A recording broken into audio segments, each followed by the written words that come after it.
Subhanahu wa ta'ala jaman kawat pernikahan dari pengertian sungkem alai bagi ucapan jari Om Swastiastu. Om Nawikina Mastu Namo Sudam Om Manupatrah Kartawiyan Tumiswata Om Ilating Sekaring Pawar Lagun Rahayu Sagung Jumadi Rama Pinandita, Rama Mangku yang kami sucikan, sesepuh, bini sepuh, aji sepuh yang selalu berikan tuntunan pada kami semua. Yang terhormat Ketua PHDI Desa Mbulrejo, yang saya hormati Pamong Pura Budi Luhur Mbulrejo,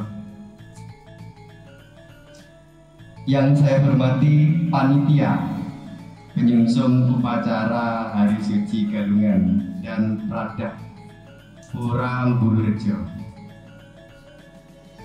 Bapak Ibu umat Hindu sedharma yang berbahagia.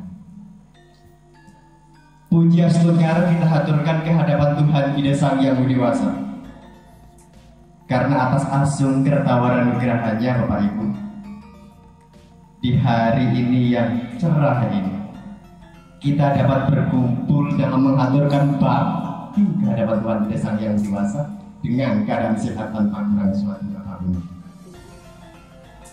Sujud bakti pula kita haturkan ke hadapan para maharsi yang telah menerima wahyu kitab suci Weda, sehingga kita sebagai umat manusia beragama Hindu khususnya di zaman Kaliyoga ini dapat mendharma baktikan ajaran-ajaran yang sudah tertuang di dalam kitab suci Weda. Sujud bakti pula pada para leluhur dari keluarga kita, leluhur yang ada di tempat-tempat suci, dan leluhur yang lebih luas lagi, leluhur yang ada di Nusantara. Karena beliaulah yang telah memberikan wejangan ilmu pengetahuan, memberikan peninggalan berupa pengetahuan dan bangunan-bangunan suci,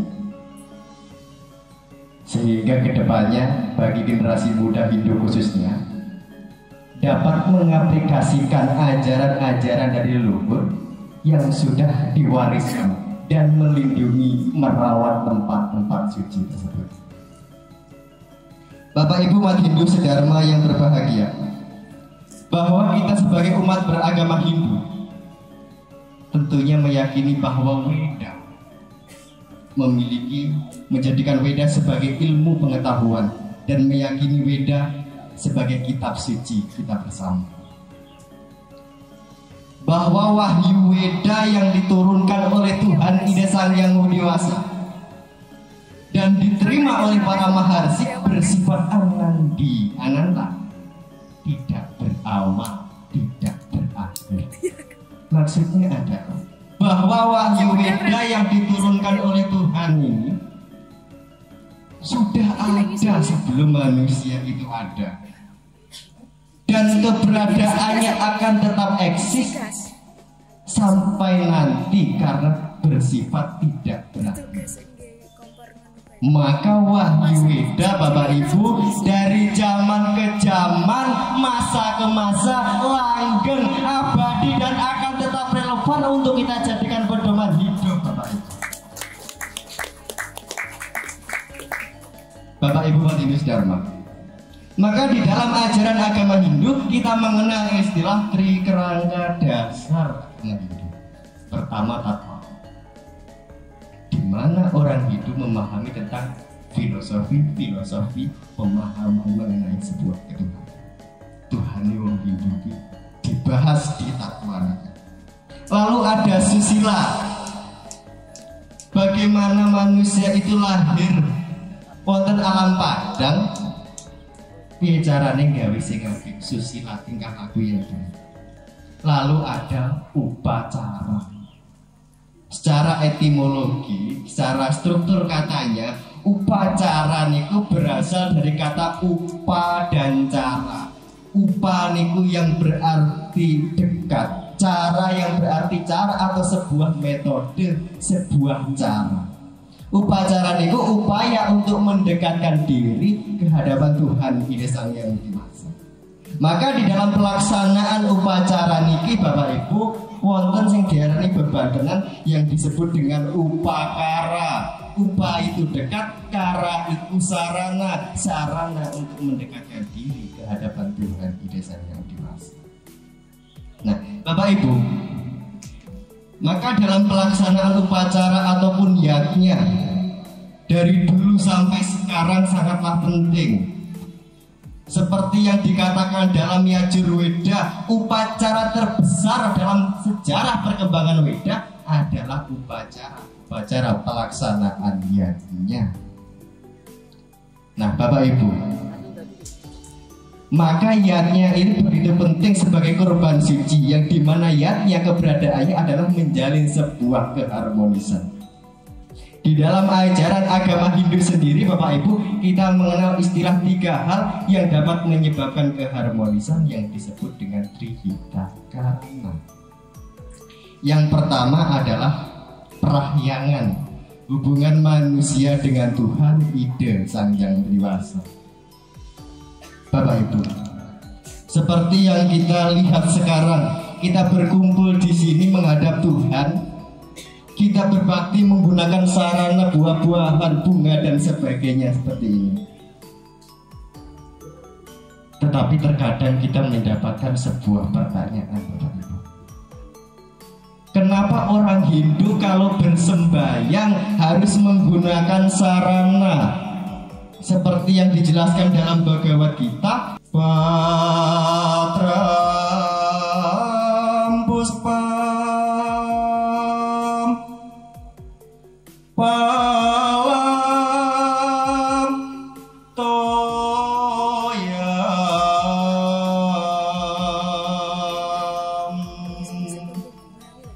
yame paktya prayas jati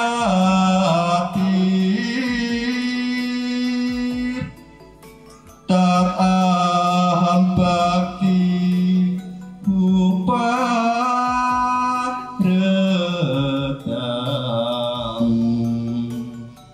Asnami ayatat mana. Barang siapa yang mempersembahkan sehelai daun, sekuntum bunga, sebiji buah-buahan, akan aku terima sebagai sujud bakti persembahan dari suci.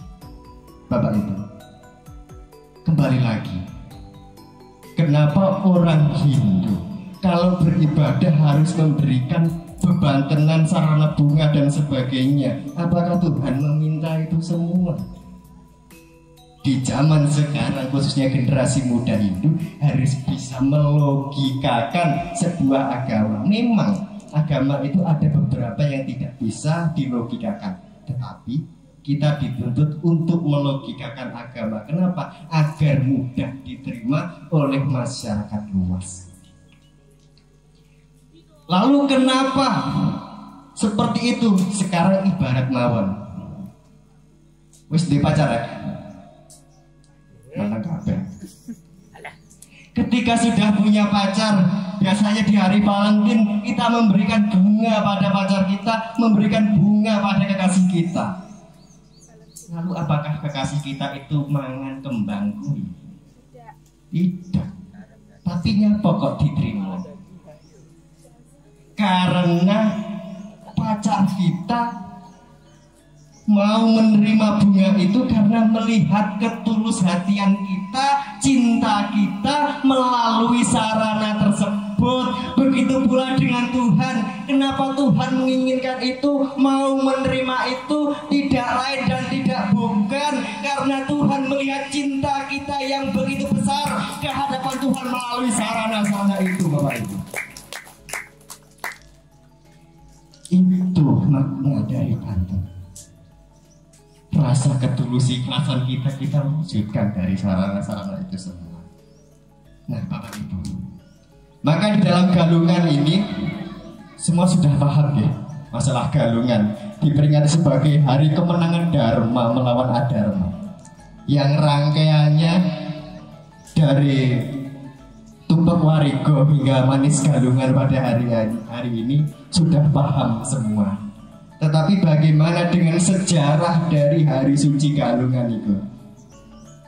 Bahwa dikatakan di dalam Lontar Purana Bali Dwipa itu dikatakan pada tahun sekitar sebelum 804 Saka atau 882 Masehi, jagat Bali itu dipimpin oleh seorang raja yang memiliki watak raksasa yang bernama Mayadinawa.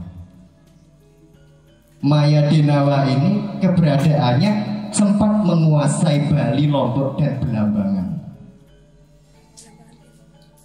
Dari itu semua, kepemimpinan masa Mayadinawa ini semena-mena pada umat.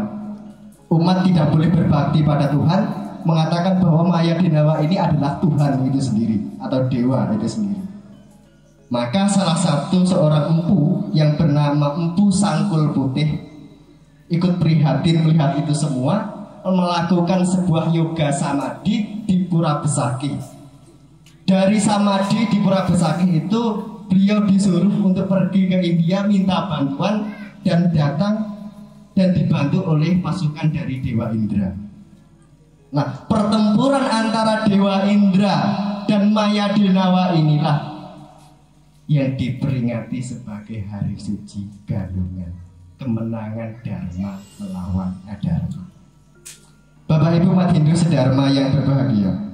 Lalu yang kedua dari ajaran Trihita Karana niku wau, niku pawongan, hubungan manusia dengan manusia.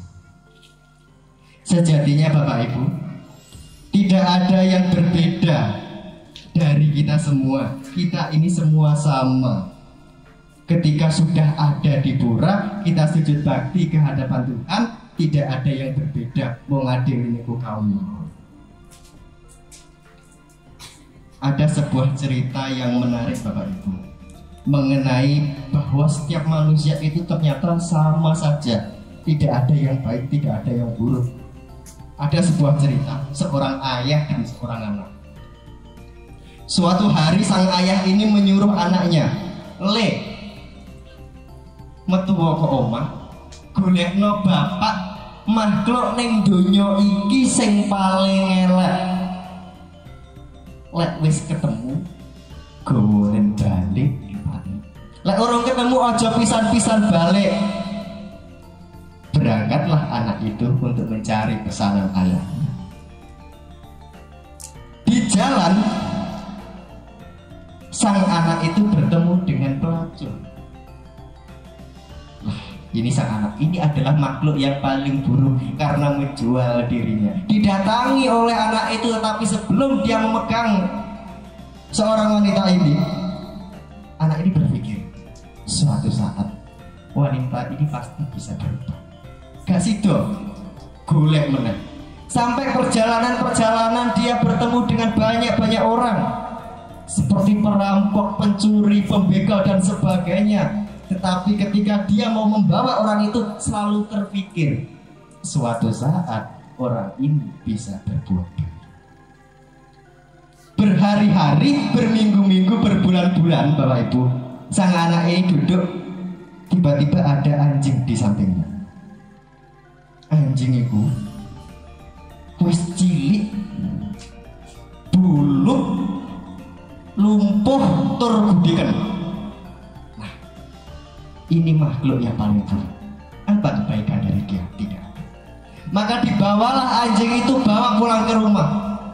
Sebelum masuk pintu rumah, sang anak ini berpikir, apa salahnya anjing ini? Tuhan menciptakan anjing ini memang seperti ini, keadaannya memang seperti ini, tidak ada yang salah.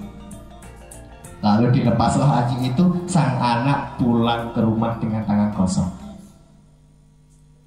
Datang kepada ayahnya lalu bertanya. Ayahnya bertanya, "Loh, mana pesanan ayah? Saya tidak membawa apa-apa." Nah terus, Saya hanya membawa diri saya sendiri ayah. Maksudnya beda. Selama ini, berhari-hari ini, berminggu-minggu ini, berbulan-bulan ini ya Pak, aku mung delok eleke wong, mung niteni eleke wong, ora delok awake dhewe. Aku dina iki ngarani awakku dhewe sing paling elek. Itu Bapak Ibu. Jangan pernah melihat kesalahan kejelekan orang lain koyo to dhewe ora tau gawe dosa. Semua orang pernah berbuat salah. Semua orang pernah berbuat jahat. Nah, kemudian dari ajaran Trihita Karana ini ya, yang terakhir adalah pelemahan hubungan manusia dengan alam, hubungan manusia dengan hewan, dengan tumbuhan, bahkan dengan makhluk-makhluk niskala. Ini sangat penting karena kita sebagai umat manusia lahir di alam, mari kita lestarikan alam. Kembali lagi ada sebuah pertanyaan yang unik. Kalau mungkin teman-teman generasi muda ada yang pernah ditanya seperti ini, kenapa orang Hindu itu kalau ada pohon yang di pura atau dimanapun, kalau di Bali, pohon besar itu pasti dililit dengan kain poleng atau kain putih atau kain kuning. Apa? Ono demikian. Dia jawab ya. Ayo kita melogikakan kembali. Orang Hindu melilit pohon besar karena ada setannya atau debes sembarang kalir? Tidak. Kenapa? Karena orang Hindu, leluhur Hindu khususnya yang membuat konsep itu tahu bahwa tanaman pohon besar ini adalah sebagai sumber oksigen. Nyapa dililit kain ben ora ditebang. Lek ditebang ya oksigen entek, lek ditebang ya nggarai panas, lek ditebang ya nggarai banjir. Niku sejatinya. Ini adalah konsep-konsep yang diciptakan oleh leluhur kita. Bagaimana khususnya generasi muda Hindu di zaman sekarang membawakan konsep-konsep seperti ini agar mudah diterima oleh masyarakat luas. Bapak Ibu umat Hindu Dharma yang berbahagia, maka kesimpulan dari sebuah hubungan yang harmonis ini, kunci untuk mencapai sebuah keharmonisan adalah melakukan satu hubungan manusia dengan Tuhan, melakukan hubungan manusia dengan manusia, melakukan hubungan manusia dengan alam, dengan hewan, dengan tumbuh-tumbuhan, dengan makhluk-makhluk niskala. Sapinunggalane semua adalah saudara. Wasudewaku tumbakam. Berjuang bersama-sama, merangkul bersama-sama, sejatinya semua adalah mitra, kawan, satya mitra membantu. Bapak Ibu umat Hindu Dharma yang berbahagia, mungkin sebelum saya mengakhiri Dharma Wacana pada pagi menjelang siang ini, yang mau menekankan mula badhe bejo. Bapak Ibu umat Hindu Dharma yang berbahagia, mungkin demikian yang dapat saya sampaikan ya. Manakala ada tutur kata yang kurang berkenan, wonten ucapan kula sing nyinggung Bapak Ibu, kula nyuwun agunging samudra pangesami lan mugi-mugi apa sing kula sampaikan niki wau dados perlungan kita sedaya, mboten Bapak Ibu sedaten ing kula kiyambak, sejatine wong kula niku ngomongi awake kula dhewe. Nggih, cukup samanten kula akhiri. Hayu Rahayu Jaya Jaya Wijaya Rahayu Mulyani Jagat. Om Sati Sati Sati Om.